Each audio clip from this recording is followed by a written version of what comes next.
Turns out there's a Bible museum right here in Phoenix that has one of the largest collections of rare English Bibles in the world. And the museum director, Joel Lamp, is going to let us actually look into these rare first editions of the Bibles leading up to the King James and the King James itself. He's going to explain to us the history of our King James Bible. He's going to take us all the way from Erasmus' Greek New Testament, the original Textus Receptus, and he's going to take us through the history of all these English Bibles all the way up to the King James Version. So let's start with Erasmus. What you see here on the table, Pastor, is, in a nutshell, the history of the King James Bible. Now remember, this King James Bible was printed in 1611, and there's a common misconception out there that it was the first English. Well, it wasn't. There were numerous other English examples before 1611. And what you see here starts with the original Greek, as you just said, Textus Receptus, done by Erasmus of Rotterdam. This literally changed everything from what we know today in church history as well as in just secular history. It's called the 1516 Erasmus of Rotterdam's Greek, Latin, New Testament. Well, let's just call Erasmus what he is, the smartest man that ever lived, okay? Non-deity factor, okay? Jesus, of course, is the smartest man that ever lived, but Solomon's up there as well. But even today, we consider Erasmus the smartest, whether it's in sciences, theology, philosophy. He was just that smart. And this is the original Textus Receptus right here. The original Textus Receptus. Wow. Please take a look at it. Generally considered the most important book that was ever printed. And this is the book that launches the Reformation. Even as an atheist, you acknowledge this is the most important book ever printed. The Renaissance is launched from this. The truth comes from this book. And so we see just how imperative this book is, but what it also did was cause an enormity of problems. And what do I mean by that? Well, the money stopped flowing to Rome. There's a building under construction. There's a very famous interior designer down there that was hired to decorate it. Of course, I'm talking about the Vatican. Michelangelo, the Sistine Chapel. That money stopped flowing. The church started putting bounties on people's heads, saying, you can't teach this. This isn't what we consider accurate, even though Erasmus said, we kind of got a problem here. It does say metanoia, not pay a fine. So we're going to have to address this theological issue, but the Protestant movement was birthed from this book. And what does the Protestant movement actually mean? To protest. In this edition that you're showing me, Erasmus has put the original Greek next to the church's Latin. That's correct. And it makes it very easy to see the contradiction between the two. Of course. Is that right? That's why Okay.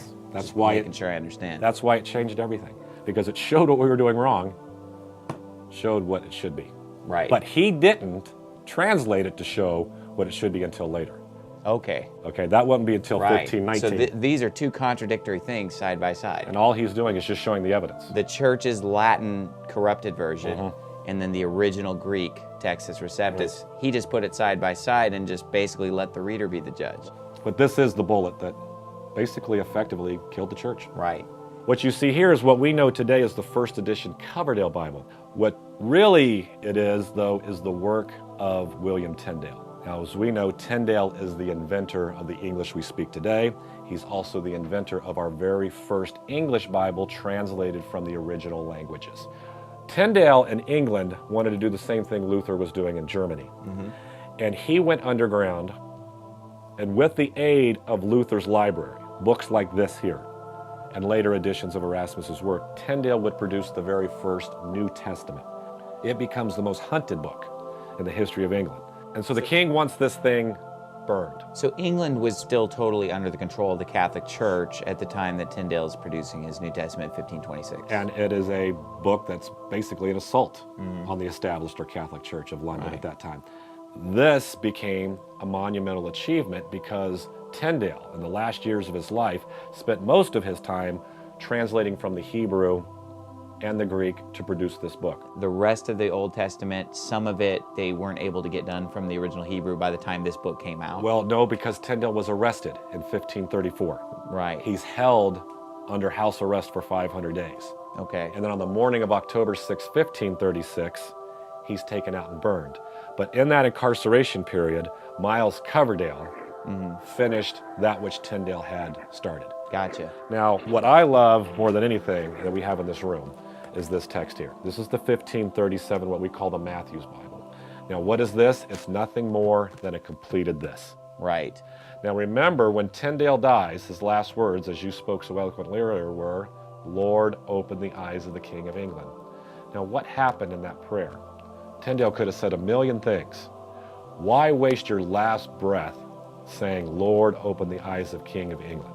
Tyndale knew that no matter how crazy Henry VIII was, that if he could get Henry VIII to break with the established Church of Rome, England would be won and protected. It's one thing to have a personal relationship with Jesus. It's another thing to have a personal relationship with Jesus with somebody wanting to wake up and kill you every morning. That was their mission. But finally, Henry VIII permitted the Bible to go free based on one thing, a divorce. These two texts obviously change England. You could truly have a personal relationship with Jesus from these two books. You had that mediator of the You church. had to have someone, instead of just Jesus Christ being the mediator. what we call today the confession booth. Right. Forgive me, Father, for I have sinned. It's been 2 weeks since my last confession. So this defeated the confessional booth. It got rid of it completely. There was no need anymore. You didn't have to have a man tell you what your penalty was for this crime that you committed against God. Then what we have today is called the Great Bible, or the Bible that was actually authorized and permitted by Henry VIII, King of England. That will become fun and to remember a couple of things. A later edition of Erasmus's work was done by a guy named Beza. And another work that we're most familiar with, though, is this one here done by Stephanus. Now, Stephanus is important because he gives us the Greek that our Geneva Bible, or the Bible done by the reformers of John Calvin, William Whittingham, those guys, they will use this Greek text to translate what their English Bible is known as today as the Geneva Bible. Now, it's famous because it's the first one with verses. Okay, and that's why the Geneva Bible is so familiar to many of us. It's like, where did John 3:16 come from? Well, it came from They these guys divided it into verses chapters and verses. The Gotcha. chapters were already there. Chapters were already there. They but the divided it into verses are. Gotcha. After Henry VIII, his son takes the throne, and we know him today as Edward VI. He died very young. He was only on the throne for 4 or 5 years. But in that time, he permitted the scriptures to go free as well. But he too had no spouse and no kids, and so when he doesn't have an heir, who ends up taking the throne? His sister, who we know today as Bloody Mary. And we don't call her that because she liked vodka tomato juice with a splash of Tabasco. We call her Bloody Mary because she was responsible for literally over 7,000 of her own people's death. Wow. And here's a perfect example. Here's a family pastor in Bloody Mary's reign. Here's 5 mothers and 5 fathers all being burned at the stake. And for what reason? They taught their children the Lord's Prayer in English. Wow. And she had them burned at the stake. So in her zeal for the Catholic Church, she's killing these people. The parents were teaching their kids. Okay, and they only wanted the church to teach them. their kids. We weren't qualified, Pastor, to teach our children. So basically, they're being burned at the stake for homeschooling. That's basically what it came down to. About it. No, it's in a sense it was. They wanted complete rule. Wow.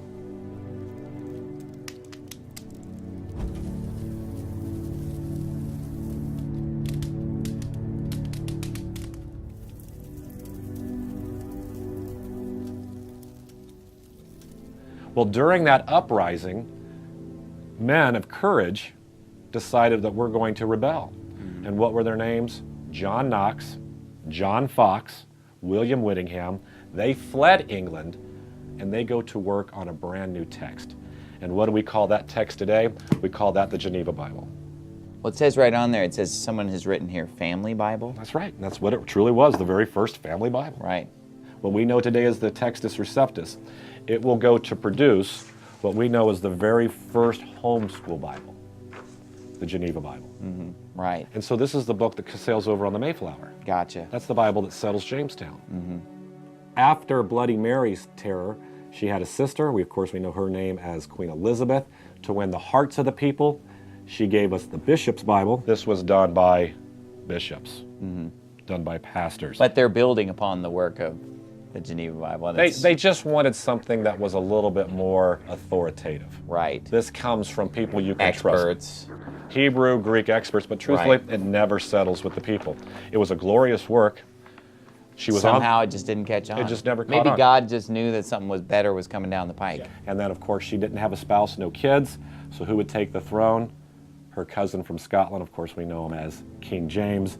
And that big, tall Bible that you see down there closest to you, that's the first edition of the King James Bible. And then a year later, he allowed the folks to buy one at a bookstore, and you're holding the very first King James New Testament. Wow. There. Then when we get to 1603, we have King James becoming king. King James VI of Scotland. He became the king, and it was said unto him that a new translation should be brought forth of the Scriptures. And the reason why is that you got a lot of people using the Geneva Bible, but then they'd go to church and it's the bishop's Bibles. There were two main versions, and both of them had issues. The Geneva Bible had some issues, the bishop's Bible had some issues. And so they said, let's just take the time to do it right. They got the best scholars in the land together, and they said, we're not trying to replace a bad version. We're going from good to better to best here. I mean, these are good translations. The Geneva Bible is good. The Bishop's Bible is good. We're just going to perfect it and get it just dialed in. So from 1604 to 1610, the KJV was translated by 54 of the greatest scholars that existed at that time. Just to give you one example, one guy, Lancelot Andrews, was an expert in Latin, Greek, Hebrew, Chaldean, Syriac, Arabic, and he also spoke 15 modern languages. That's one guy out of the 54 people that translated the King James Bible over the course of 7 years. So there were those who were Arabic scholars, there were those who were Greek and Hebrew scholars, there were Aramaic scholars. They were men of great intellect, all of them. Yeah. And their knowledge of the Scripture was varied. They may have held some different beliefs, or different areas of theology might be slightly different from one of the other translators. What they did was they divided themselves up into 6 groups. These 6 men translated these 6 books of the Bible and so forth. And when they did this, then they compared them all together. And each of the 6 groups did this.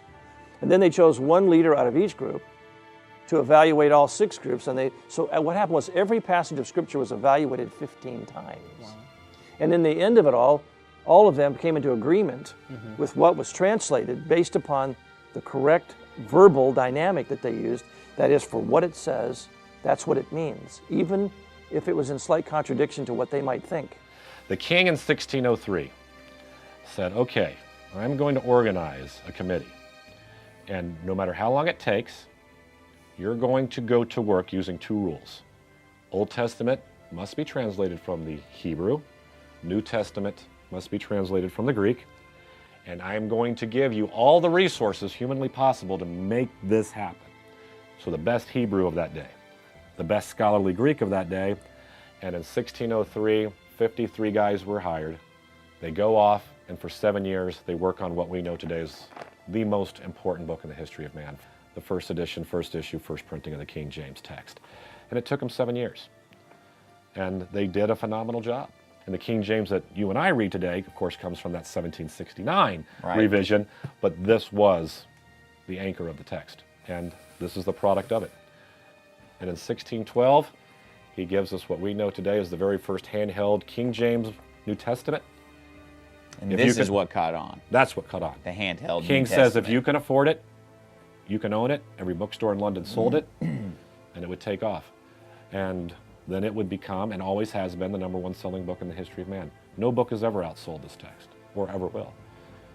When we look at the Bible versions that led up to the King James, Tyndale, Matthew, Coverdale, Great Bible, Bishop's Bible, Geneva Bible, they all line up with the King James. They all basically say the same thing as the King James. The King James Bible is the culmination of the Bibles that preceded it.